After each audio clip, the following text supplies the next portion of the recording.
Hi, and welcome to another installment or another episode of the Mind Management Mentors podcast. I'm a big believer if it's in the mind, it can be managed. Whatever anybody's going through, this is the podcast that we're going to find the results and the solutions that you're looking for. I'm so solution focused.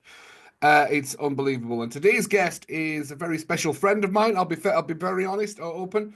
A great friend of mine. We've known each other for a very, very long time, but we were talking about the struggles that you have.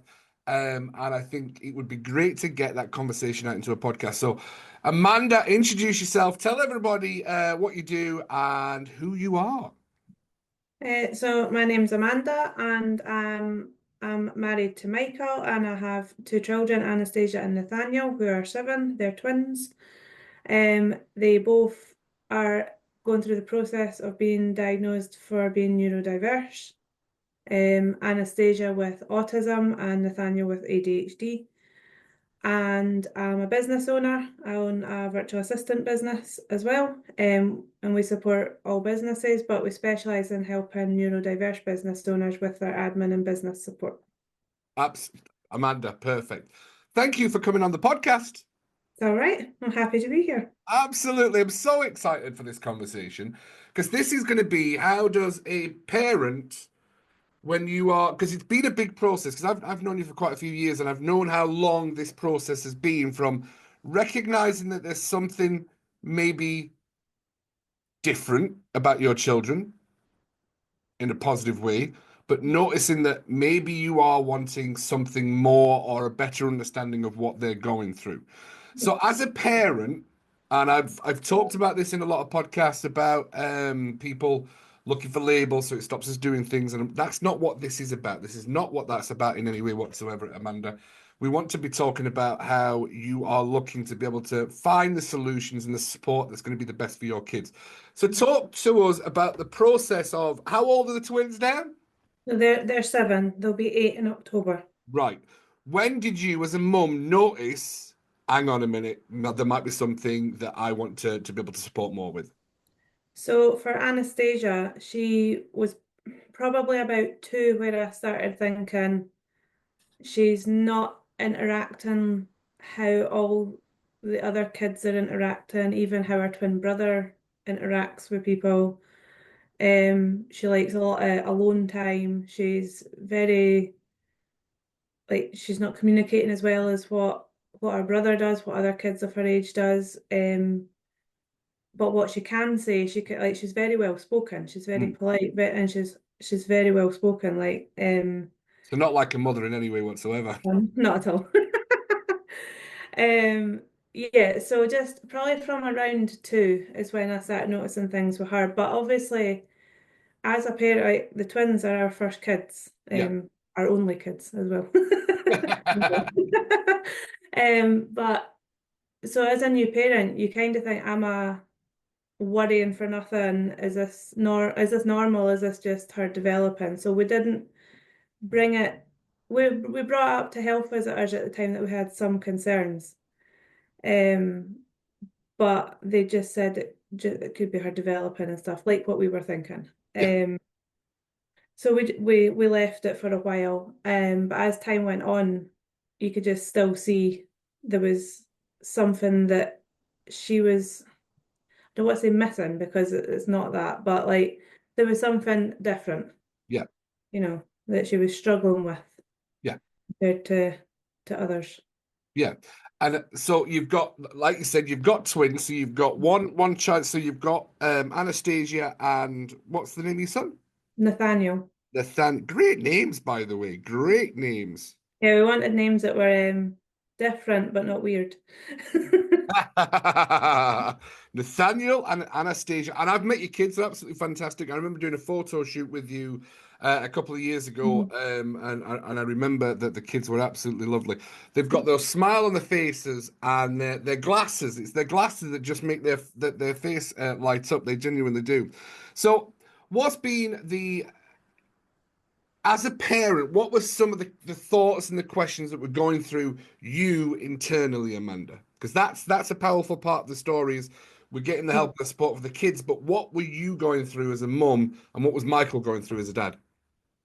So I'm focusing more on Anastasia because she was the one that we kind of noticed first. Mm. I think for us, well, Anastasia's also got an eye condition. Right. So that's called nystagmus. Her eyes move back and forward all the time. They don't ever stay still. Right. So I think with that, coupled with what we were thinking, and I have been around a lot of people with ADHD or autism, so I kind of recognize signs.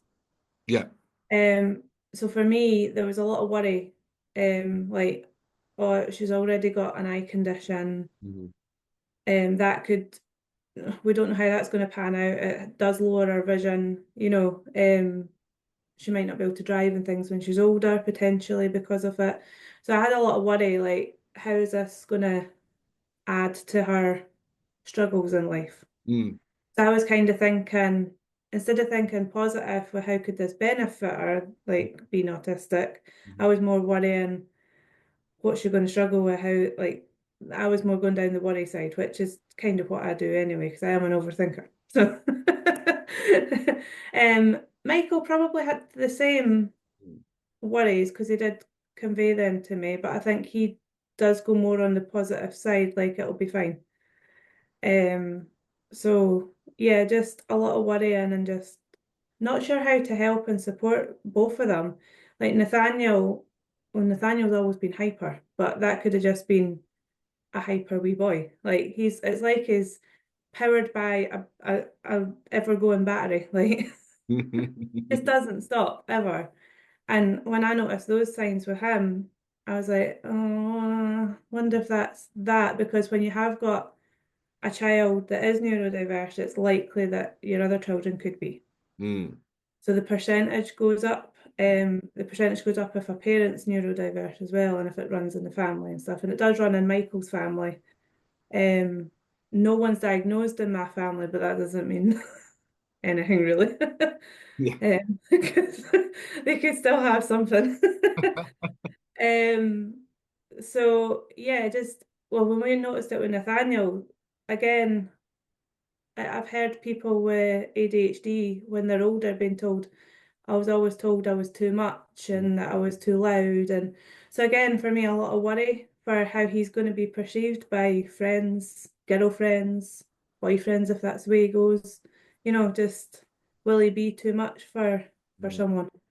And like I wouldn't want my kids to feel like that because I've always, as I've been going through my life, I've always felt not good enough, as you know. Mm. So yeah, just that a lot of worry for me. Mm. Of course. So there's a lot of worry, especially. But I've seen, not that I'm a parent in any way whatsoever, but I've seen what you do with the kids and how well that they're parented by both of you. It's fantastic to see.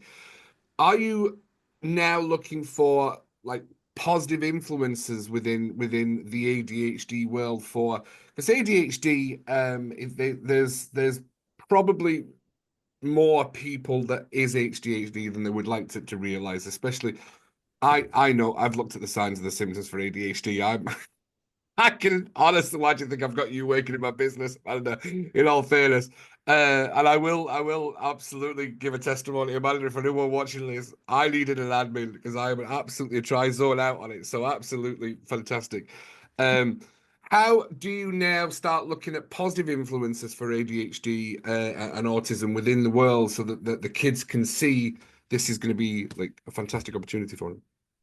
Yeah. So obviously when I started doing like research on like business owners or like famous people that have these conditions, I was surprised to see there's so many successful business owners and there is like pop stars with it and like there's so many people. It's like wow. So for me it kind of showed me they don't have to be limited Yeah, to like they can use it as a powerful tool yeah, rather than wallowing, oh, I've got this, I can't do this. They yeah, can. So I think for me, it would be trying to show them those people as they get older. Obviously, depending on what age they are, it won't stick the now. But funny thing is, we were watching a program called The Good Doctor. I don't know if you've ever seen it. Um, Is that with a guy from Psycho? I don't know if that's. The young boy. He is young, yeah. Yeah, yeah, So yeah, yeah. he plays an autistic doctor. Yes, that's the one. And when we were watching it, we were actually sitting going, wow, some of these are what things that Anastasia does, like how she sounds and things, how she talks. So Nathaniel actually come in while we were watching that, and he sat down and watched it. So I think even introducing them to programs like that, where they could see like that he's a surgeon, like you don't have to be limited. So I think that's the kind of things we would do. But like the reason we want a diagnosis for them both Mm, is like not to label them, mm, but so that we can access the right support to help them get to where they could be, like where they could go in life. mhm, Because, at school they'll need additional support mhm. and you can't access that without a diagnosis. So Yeah. you need that. Um, and that's a whole other story. We try to get a diagnosis. So how long's that process been? Because I think that's a really big part of the story as well, is for you, Amanda. How long has that because they've still not been diagnosed, but you're on the journey and things that they're going and they're doing the tests and things like that. But how long's that journey been? So when we really start, so I'll do them both separate. When we really started pushing it with Anastasia, she was probably about 4. Mm, We held them back from going to primary one because we were part of the pilot scheme in Fife where you could defer a year. And they weren't talking enough where we felt confident that they would be okay in school, and they were only going to be 4. And I was like, I wasn't 4 when I went to primary school. I think I was nearer 5. mm, I felt like they were really young. Anastasia, because our communication is still in a nappy even now. mm, Nathaniel's now toilet trained, mm. um, and he's doing great, but she's still in a nappy, which is such a concern as well. Again, Awesome. another story. Yeah, awesome. Yeah. So probably about 4 when we started pushing it, we deferred them that year. That did do them well. It brought them on. So now when they're in school, they're in the older end of their year. Um, so yeah, we kind of got fobbed off a lot by the health visiting team. We've From the minute I had them, we were not supported in the right way. Like if I had postnatal depression, they weren't picking that up because they didn't come and see me. Like so, we've always felt just not supported. But eventually, we kind of put our foot down a bit more and was like, no, we need this seen to. So they did put the referral through, and that got her onto the wait list to go on the wait list. Wow. So we got told that wait list to go onto the wait list could be 3 years. And I'm like, wait, no, she's still like, because part of the whole thing of her being in a nappy is because she can't communicate to us when she needs to go to toilet. Mm, And that might be part of her being, she's not fully non-verbal, but she might be partially non-verbal for all we know. We don't know. Um, so I was just like, no. So I contacted all the MSPs and told them how horrified I was that it's a 3-year wait list and that's unacceptable. And then people might say it was a coincidence, suddenly an appointment dropped through my door for to get her the first mm. assessment. The universe, all the Yeah, evidence started listening. yeah. So we got that appointment, we got her assessed for the first part, and now she's on the ASD pathway wait list, which is where she'll then be assessed and diagnosed. But again, that could be another 3 years. So it's not easy. It's really frustrating. And then I'm like, do I do the same again and contact people? Because I kind of feel like that's what made the push the last time. Because I'm like, for me again, it's like she's still in a nappy. I'm needing her out a nappy. Like she's at school. And as we know, sometimes it's not a great time at school for some people. And if you're wearing a nappy and, you know, all the names could start coming. And I don't want that. I know it could happen, but I don't want that for something that could have been helped already if we had had support and a diagnosis. We might Yeah. have been able to work on it already. Nathaniel, we didn't actually start pushing that until probably last year, late last year. Because again, I wanted him to develop, and I was thinking, is he just the hyper wee boy? I don't know. Like, but the amount he has, like, that he just keeps going, and his over excessive chatter, where he doesn't need to be talking, but he's talking. Even if he's just sitting, he's making a noise of some sort, like just constant, constant fidget and everything. So later last year, we started meeting with the school. The I don't know if it's the council or whoever, or the education board or something. They changed the process of how they get referred because you have to be referred by the school.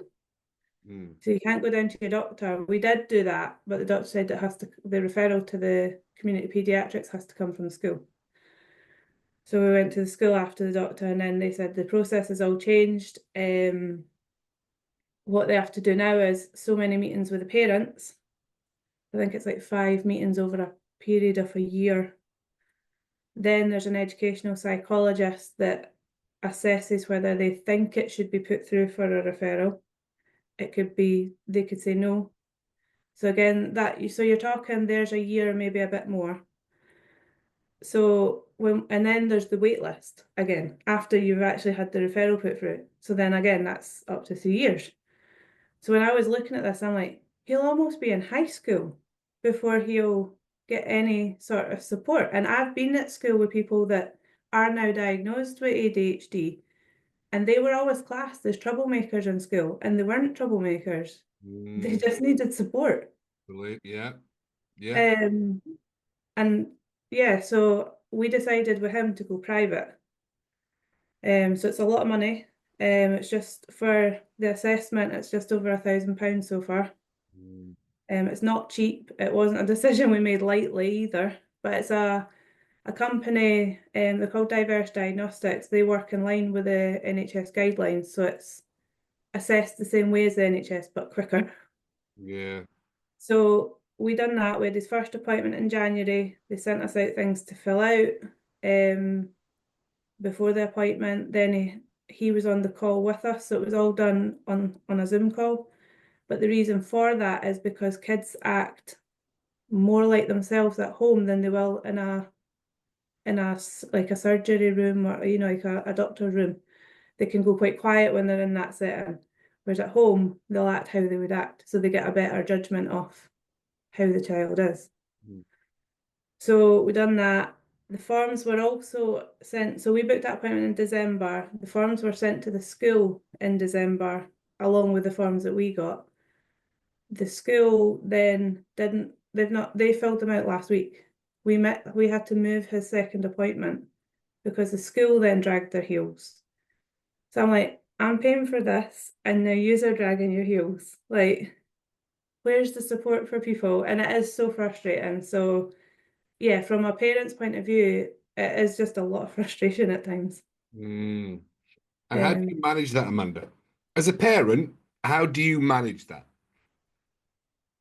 I don't know, there's a lot of ranting that goes on. To be fair, and this is a wee bit of a plug for you, I use my band quite a lot, my Snappets band. Ah, So I do that if I'm getting to a stage where I'm feeling I'm not coping with this. We Yeah, I think just me and Michael just talk to each other about it, how we're feeling about it, make sure we support each other with that. But it's just so frustrating. Like we've been so his appointment's now moved to like 24th of March, which I'm like, so instead of 24th of February, we've a whole month to wait because the school dragged their heels. I mean, they had it for 6, 7 weeks. mhm. And it's like, come on. So we're going to see if we could get his appointment brought forward now that they've got it, but we'll see. But yeah, we just communicate to try and cope with it. It's hard. It's not easy. Yeah. Yeah, no, no, it's not easy, and I think that the premise of the podcast is what can we do to help manage our minds through those stressful situations and everything that you're going on. Everyone's got different perspectives of stressful situations. But now we've got a parent who's talking about. Do you know I've got another friend who's got twins that are on the spectrum as well. I'm going to be doing a podcast with her about it because for a parent going through what you're going through and knowing about judgment and assumptions, especially you were talking about the kids at school that were labeled as trouble causers, but they weren't. They were just, these labels that we are given as children become part of our identity growing up as adults. And Yeah, it is a traumatic experience. There's like the big T's, the big traumas, and the little traumas, but all these little traumas do start creating a concept of self for people, especially your kids and yourself, Amanda, as well. So, yeah. for any parent out there that's listening to this, going, "Well, this lady's got the experience of what they've gone through," what would top three tips for somebody that's like, oh, we need to know what's going on with our kids. Is there anything I can do more sport? What top three things could Amanda share to the world? I think if, especially if you're a new parent, Yeah, listen to your gut. You're not necessarily being a paranoid person. right. Like, I'm not, I know it sounds cliche, but I think a mother's instinct is there. You just know when there's something off. And I think listen to that and don't get fobbed off like we did because I think we were a bit too, yeah, okay. Like you're the professional. It'll just be age and stage. It'll just be developmental. But we just knew. Mm. Um, so I think, yeah, don't get fobbed off. Put your foot down. And for anyone, is there anything that you could do now? You know where you're going on the process. Is there anything that you could do to mitigate the specialist? Is there anything that you could do as a parent now, knowing where it's going? Is there anything that you can do now to make a difference? Yeah, so we've done a lot of research into the both conditions because they're both handled completely differently. Yeah. So we've done a lot of research into there to see what we could try at home to see if it works. Mhm. So for example, as parents, I'm sure everyone will agree that they've probably at some point shouted at their kid for, would you stop doing that? Like, and they've all done that. Like, I know it's probably this day and age where you shouldn't shout at your kids, but we've all done it, if you're honest. True. If you're saying you've not, you're lying. Um, but with Nathaniel, for example, we have tried to stop going down that route of just getting annoyed at him Mm, because that's how, and because I mean, my parents, if I'd done something wrong, they'd be like, Amanda, would you stop that? Like, right, tell me off. What we all do now, even the grandparents, is we take Nathaniel aside and talk to him about why this is not okay. mm, So it's for someone with ADHD, it's that having the conversation, this is why this is not okay. And because with Nathaniel, if we go to saying, right, stop that, get to your room, he doesn't handle his emotions well with that. So he'll either break down fully in big, like buckets of tears, mm, or he'll, like any normal kid, I suppose, stomping up the stairs, slamming the door, but he's broke his glasses because they've not been able to handle his emotion before. He just took them off and snapped them. So for us, we are trying to help him not get to those stages. So we then have a conversation with him. Sometimes you have to be a bit firmer with your conversation, but sometimes you can just say it in a sort of more rational way. yeah, With Anastasia, because autism's so different, there is things that she can't do a certain way. mm, She has to do it those ways. yeah, But for her, it's almost not letting her turn into a diva with it. right.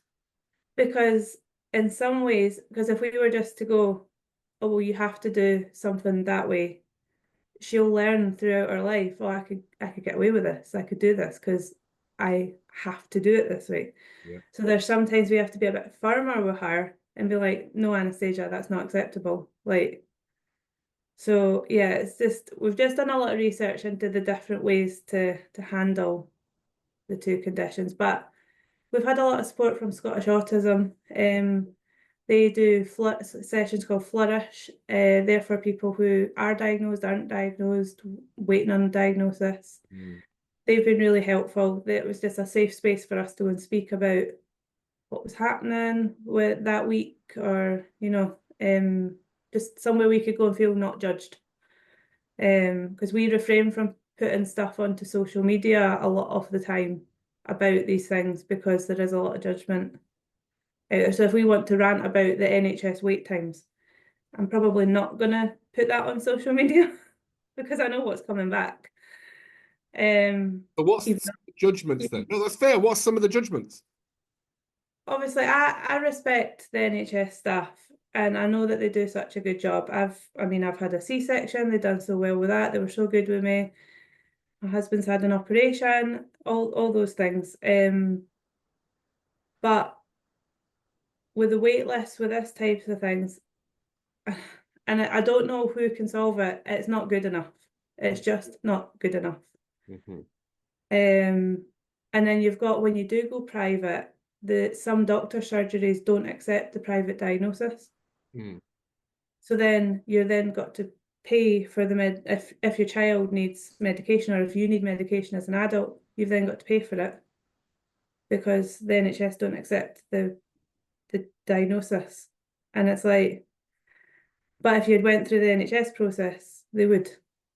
Like, we're trying to help you with the wait time by going private. Like we're trying to bring your wait list down. But they don't accept the diagnosis because you've not gone through the NHS. Some Wow. some do, some don't, and Oh, some do shared God. care. Some do shared care where you'll get some support, like you'll get the prescription from the NHS, but you'll get the support like through the mental health stuff through the private place. They do, and then our our well, my sister-in-law, her daughter has been diagnosed and she done, I think it was diverse diagnostics she went through as well. She's now getting full support from the NHS doctors. But that took a while. She was paying for it because her child needed medication. Yeah. So yeah, just Honestly, thank you for sharing, Amanda. Now, when you went looking through the rabbit hole of people who have been diagnosed with ADHD and autism and how they've flourished in the world, so that's a really powerful word, how to flourish in the world. Who was some of the celebrities that popped up that they have these conditions? so Elon Musk was one of them. Um, Joe Malone was also another one. Who's Joe Malone? Is that the perfume woman? Yeah, candles and Oh, yeah, I can't. I'm not going to even pretend to remember which conditions they have. yeah, yeah, yeah, yeah. It all merges into one when you're reading them all. Um, but yeah, and then you've got all the like scientists, that have had stuff like that, like Stephen Hawking and things. Now, I'll throw in some other names for you as well. Stephen Bartlett. Mhm.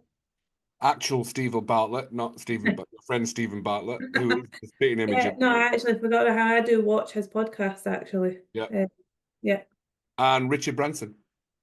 that's the other one I was trying to think who's the other one that Richard yeah, Branson, yeah, absolutely. Now, there's a common trait about all these people is creativity. yep, definitely. So, how do you channel that creativity, Amanda? And the kids. Yeah, Um, well, that's a good question. See, Yeah, I know. I'm not actually sure how we do it. We don't consciously do it the now, if I'm Yeah, being honest. yeah, But we let them be them. yeah. Um, Nathaniel loves it, like his dinosaurs Mhm. and his Minecraft, and he's completely obsessed. That's where I can see the hyper focus side of Oh, stuff. yeah, yeah, yeah, yeah. Um, Nathaniel used to want to be a paleontologist. He now wants to be an architect. So, Nice. I'm trying to be like really supportive with the architect side because I'm like, I can help you with that one. I'm not sure I can help you with the paleontology side. Is he just doing that for the Legos? He's like, no, I want Legos. If I tell him I'm going to be an architect, I'll No, get he doesn't actually Legos. have Lego. He has Minecraft blocks though, Ah, so they're magnetic blocks that oh, yeah. all, and he's so good at it. But honestly, the stuff he's building, I'm like, if you actually keep up with being interested in that, you might be in that industry potentially. We Um, all know somebody that wants an architect.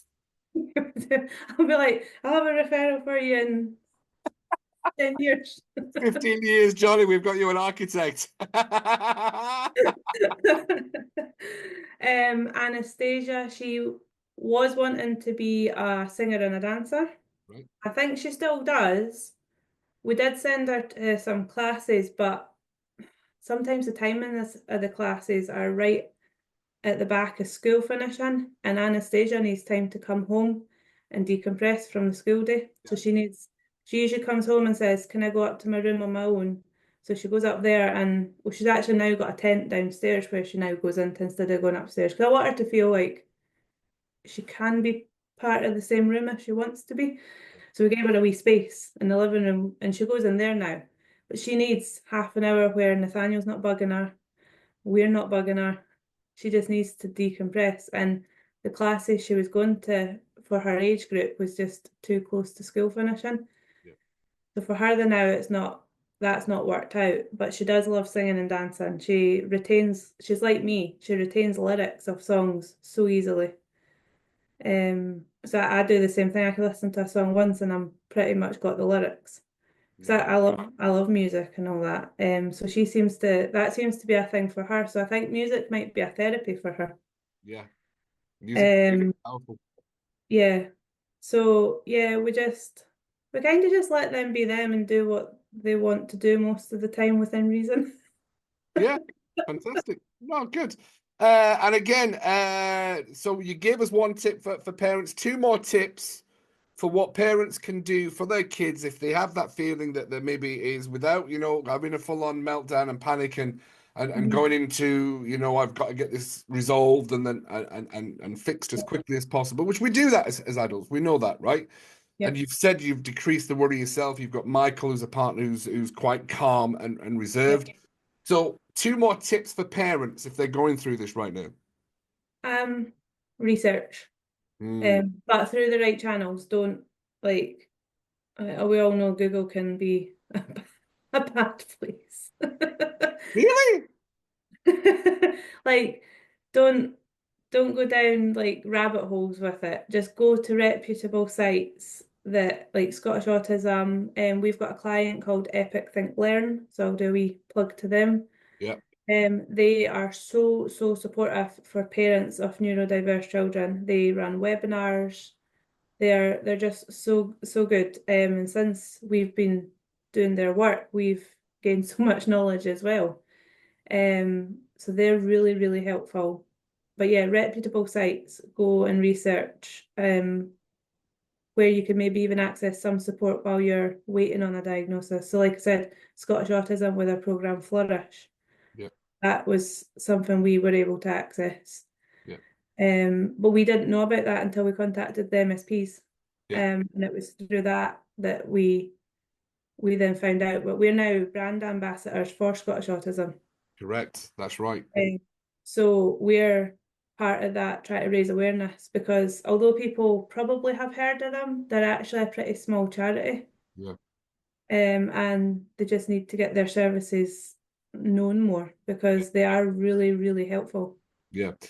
And let's talk about your business for how you help neurodiverse business owners and entrepreneurs. And I think a lot of people will recognize that entrepreneurship, there's a lot of traits in ADHD there. It's a different way of thinking. It is like Yeah. we think differently that way as business owners. But what is it? How is it you've been able to help? Because you don't just work with neurodiverse businesses, but what is some of those traits that you've been able to really support businesses with? What is it neurodiverse people like? Oh, I just zone out with these kind of things.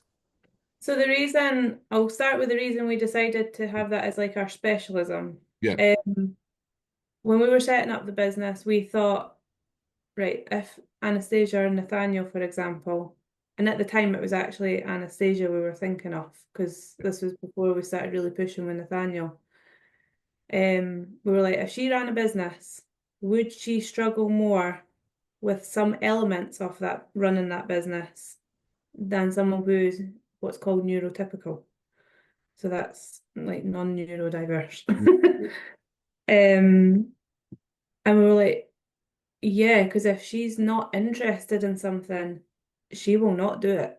Like, so for example, if she didn't like, well, we don't know because she's not that age, but if she doesn't, when she's older, like admin and she runs a business, I mean, admin's a huge part of your business. It really is. And it's actually a really important part. And I think people don't think it's that important. It really is. And it can cause your business to ultimately fail over Yeah, time. absolutely. So if she didn't enjoy that, would she struggle? Yeah, probably. You Yeah, know, so she has to get good at knowing what she's good at and delegating what she's not good at to others. So we wanted to provide a service where people might not want a team. And in fact, if you look at the world now, more and more businesses are outsourcing their HR, their payroll. They're not having a team in-house anymore. yeah, So that's why we thought, right, we'll start this and that'll be our specialism because we understand neurodiversity. We're yeah, not saying we're like fully understanding of every part of it. We've still got a lot of work, like training to do on learning other parts of neurodiversities, which we do. We do like different training courses to learn about dyslexia, dyspraxia. mm. There's even, I can't remember the name of it. Why can't I remember the name of it?